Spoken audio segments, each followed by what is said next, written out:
Did you know that Helen was murdered by another woman? That Hercules had African roots? That the gods used to make holograms? And what's the truth behind Nolan's artistic license with Black Helen? It all started with an egg and a girl named Leda. Welcome to Not Another Greek History Podcast, the podcast that aims to be exactly what it says. I'm your host, Onofrios Dovlepis.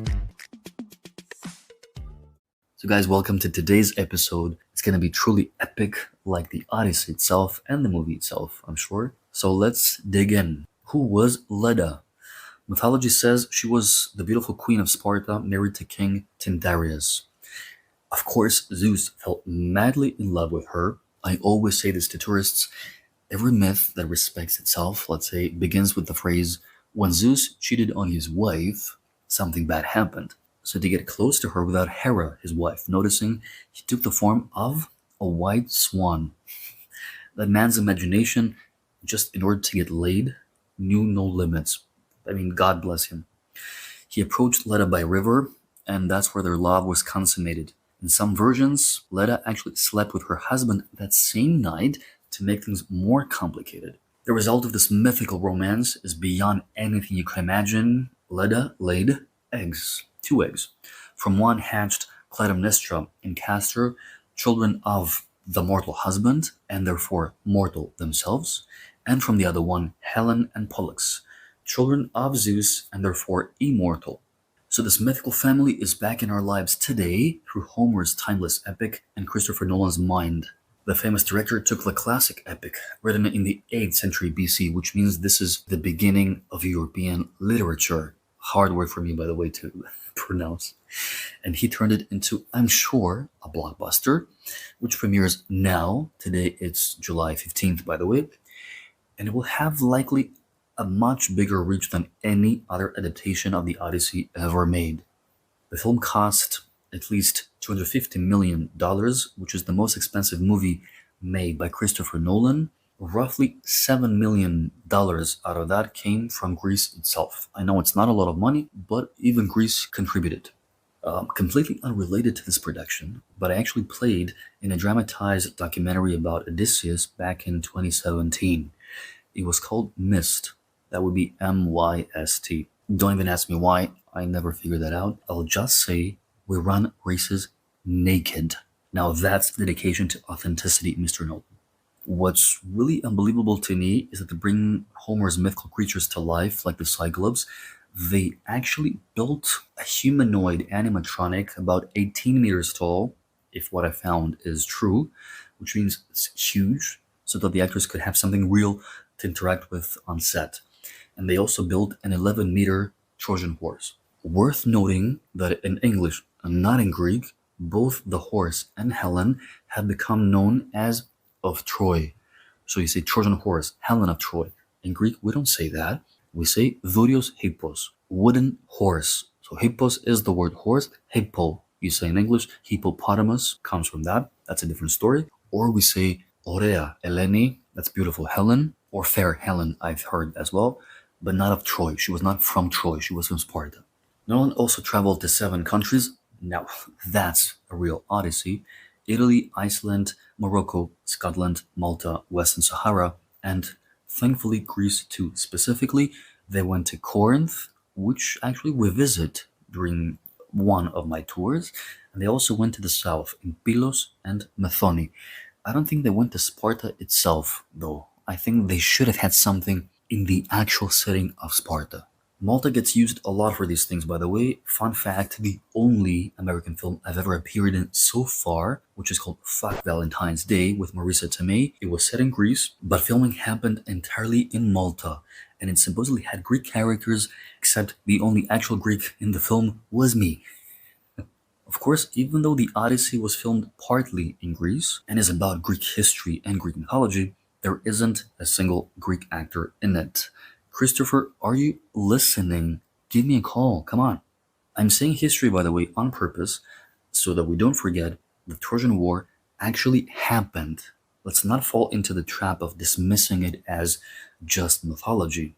Unfortunately, though, Troy is located in modern-day Turkey, not in Greece. Turkey didn't exist in antiquity, by the way. Absolutely nothing to do with Turkish history. Not that it's Greek either. The Trojans spoke an Anatolian language related to Hittite, so it wasn't a civil war between Greeks, which is a common misconception even in Greece. So let's go to the decision that caused a real earthquake around the world, as you know, which involves Helen. Nolan cast Oscar winner Lupita Nyong'o to play the Spartan queen and also her sister Clytemnestra in a double role. This casting choice sparked a massive global debate, drawing both criticism and praise. Let's talk about the criticism. Plenty of people called it blackwashing, arguing that Helen is a symbol of Greek mythology, so her appearance should reflect the historical roots of the myth. Elon Musk also publicly weighed in and criticized the director. He said that Nolan desecrated the Odyssey, changing Helen's race just to chase awards by meeting the Academy's inclusion criteria. Here in Greece, plenty of people voiced their disagreement too, calling it a distortion of history since the characters of the epics weren't black, just as the gods weren't either. Many compared it to the earlier controversy over Netflix's Cleopatra series, which caused well, I almost said which caused backlash. It was backlash, let's say, which caused backlash in both Greece and especially Egypt. Interestingly, dark-skinned Egyptians were more upset about the Greek Cleopatra being portrayed as black than Greeks were, precisely because it amounts to misinformation. I actually talked about that series and much, much more at length in my epic tribute on Cleopatra on this podcast. Don't miss it. Speaking of which, the podcast, if you haven't already, subscribe to the podcast and don't forget to leave a rating, a good one, so that more people can find it. Let's go to the praise now. Supporters of the film point to Lupita Nyong'o's talent. She already has an Oscar for Best Supporting Actress for the movie 12 Years a Slave. Though at the time, some argued that the film won mainly because of its subject matter, because it was about slavery, overshadowing Gravity with Sandra Bullock, which many thought deserved the win. And I think she should have won. Sandra Bullock should have won her leading actress award for that movie and not for The Blind Side. Plenty of people, including here in Greece, argue that mythology isn't a historical documentary. Nolan, they say, has every right to reinvent the myth and offer his own take for a modern international audience. Worth remembering too that even in classical antiquity, people reworked this famous myth, mainly when it comes to the content, not the race of the characters though. According to the famous tragedy Helen, the beautiful Helen never really went to Troy. Zeus and the gods created an eidolon, idol. The word idol comes from the word eidolon, which means a living illusion made of cloud that took her form. So Paris from Troy stole this hologram. What an idea, right? Turns out the ancient Greeks had even thought of holograms already. Crazy. So while everyone else was supposedly fighting over her, the real Helen spent the entire war in Egypt. Just think about it. A 10-year war and another 10-year Odyssey, all over an illusion. Clearly, wars are fought for wealth, for, land and stuff like that, and not for women. Troy, a bit south of what would later become Byzantium and modern-day Istanbul, controlled the straits leading to the Black Sea. Further east, there was gold. Hence the myth of Jason and the Golden Fleece, by the way. Nolan's casting also lines up neatly with the Academy's newer inclusion standards. It's no accident that Black and Asian actors have won a lot lately, both at the Oscars and the Golden Globes. For example, Best Supporting Actress recently went to Korean actress Jung, I hope I got it right, over the widely considered overdue Glenn Close, for instance. Or think of Shogun's total sweep at the Golden Globes, Best Drama Series, plus 3 Japanese actors winning Best Actor, Best Actress, and Best Supporting Actor. Meanwhile, the show's actual lead, the terrific English actor Cosmo Jarvis, wasn't even nominated. Cosmo, give me a call. You too, yeah. All of you, give me calls. Either way, all this discourse has managed to overshadow the film quite a bit. The movie, like the Odyssey itself, and unlike the Iliad, has one single true protagonist, Odysseus, not Helen. So it's worth realizing that the casting debate around Helen ended up eclipsing everything else. So why did Nolan cast Lupita? Do you really think he didn't consider that the Greeks were white? Or were they?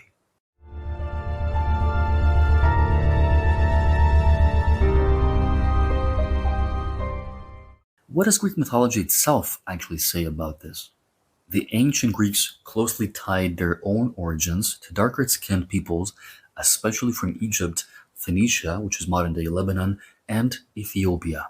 A good example is the myth of a man called Danaos, that's Danaos in English, and his 50 daughters. Danaos was connected to princesses from Africa, plural, not just one, many. At some point, the family left Egypt and moved to Greece in the region of Argos, which is close to Mycenae, which is where Clytemnestra and her husband Agamemnon lived. And Argos would be, actually, along with Athens, two of the oldest continuously inhabited places in Europe, if not the oldest.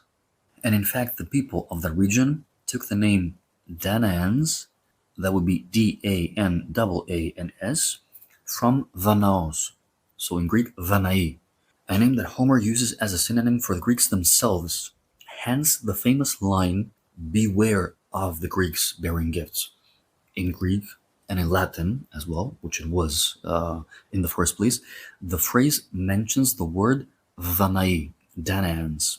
Another writer, Aeschylus, in his play The Suppliants, describes in antiquity that the locals in Argos, they were astonished because the women had black skin. Now let's talk about the ultimate superstar hero, Heracles, or Hercules, as you say in English. Did he have African roots? Another major mythological figure before Hercules is Andromeda, one of my favorite names, by the way. Ancient sources describe Andromeda as a princess of Ethiopia. The top Greek hero before Heracles was Perseus, who married her and brought her back with him to Greece. The latter kings of Mycenae descended from Andromeda, meaning that Andromeda was the great-great-grandmother of Heracles. The ancient Greeks also came up with an entire myth to explain the dark skin of the Ethiopians, which, by the way, the name, means burnt face. So it means sunburned people. Ethiopian, Ethiops, like Cyclops. Ops is the word face. So sunburned people. So yeah, the name Ethiopia is a Greek word. And so is Polynesia in Indonesia, by the way. So when a young boy called Phaethon took his father, the sun's chariot, for a ride, yeah, his father was the sun, he lost control, he flew too close to Africa, and the sun's rays scorched people's skin and turned it dark. In case you were wondering where black people came from, this is how it was explained in ancient Greece. The Greeks apparently saw these peoples as part of their own mythological universe, so that's why they included them. So I guess Greek mythology was maybe trying to tell us something here, but who knows what.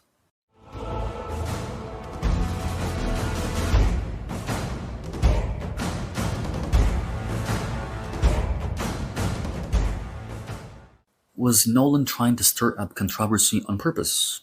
Not for the buzz, he doesn't need it. The director uses the same actress to highlight the tragic duality at the heart of the myth. One sister sparks the greatest war of antiquity, the other destroys the house of Atreides.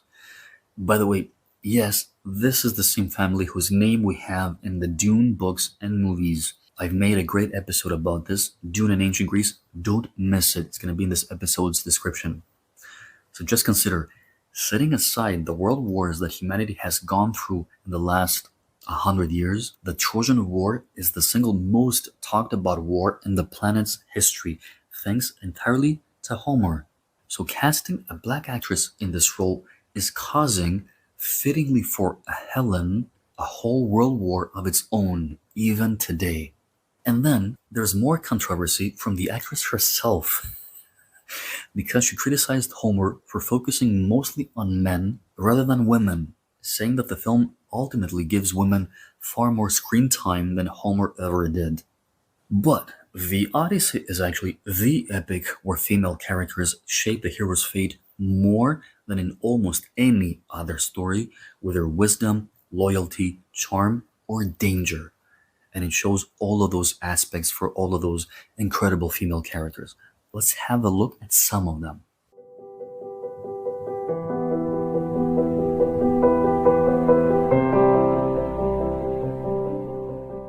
Calypso, Calypso. Her name actually means the one who conceals.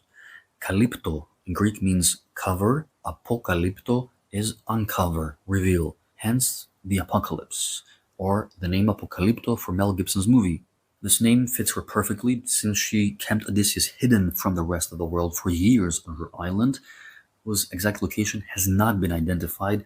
Very fitting even for her island, I would say, which will remain concealed forever. The witch also offered Odysseus something no other human ever received: immortality and eternal youth. He chose instead to grow old and die beside Penelope rather than live forever with Calypso.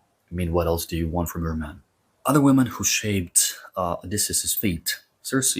She turns his crew into pigs, later becomes his ally, hosts him for a year. So, how much is that? Like 7, 8 years of the journey was with two witches, and she gives him crucial advice for the rest of his journey.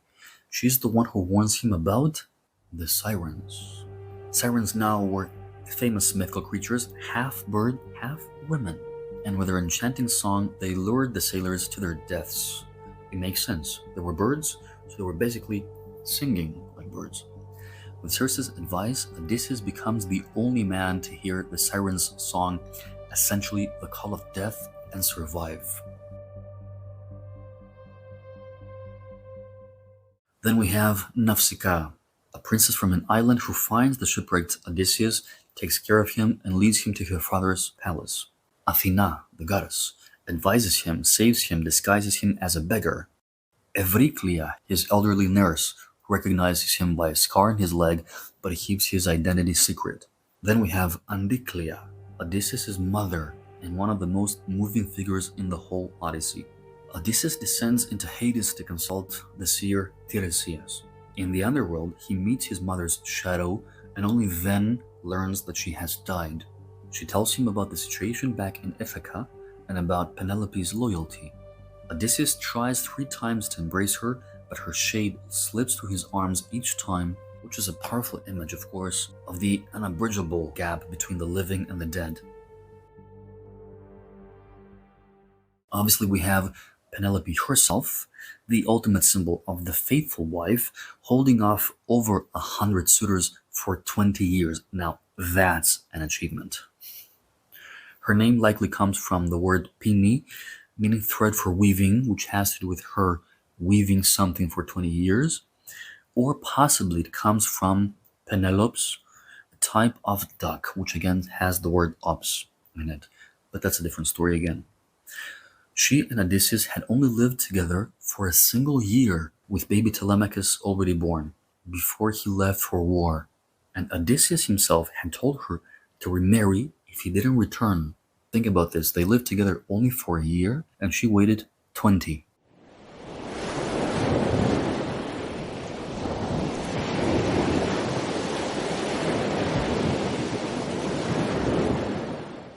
And of course we have Helen. She gives Telemachus crucial information about Odysseus after the Trojan War.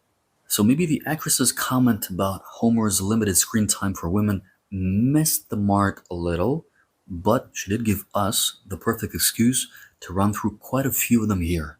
Honestly, I think if a film were made about African history or mythology, or say about Martin Luther King, nobody would even dream of saying, well, it's just legend, I can do whatever I want. Or if Black Panther were remade with Matt Damon, or Shogun with Will Smith playing a Japanese, I'm not sure we'd be having the same conversation.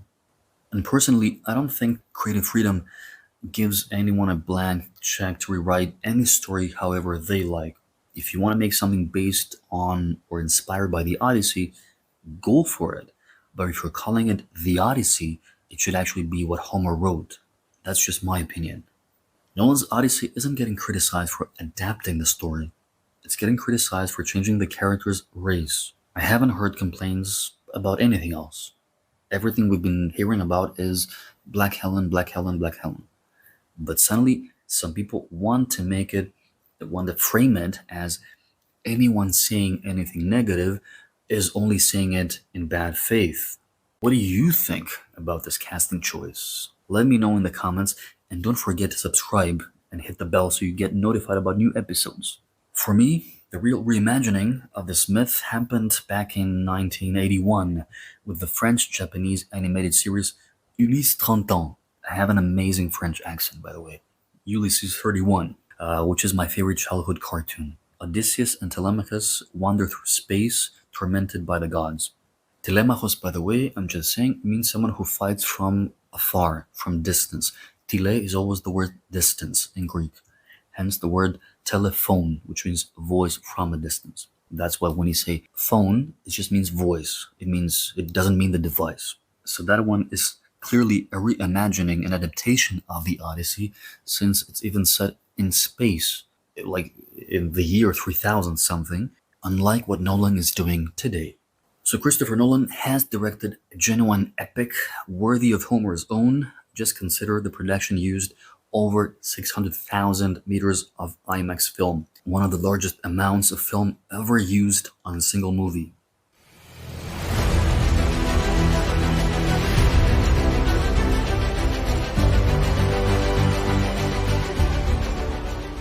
So back to where we started.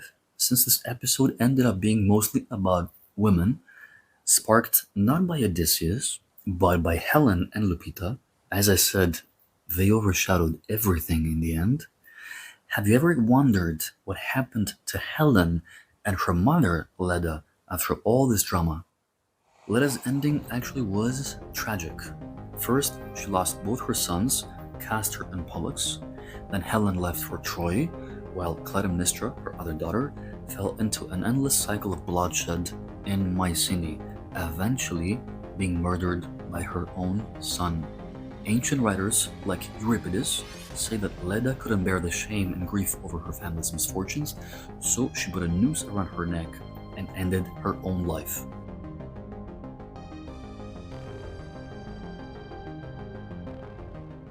Helen, on the other hand, lived an even more eventful life after the Trojan War, if you can believe that.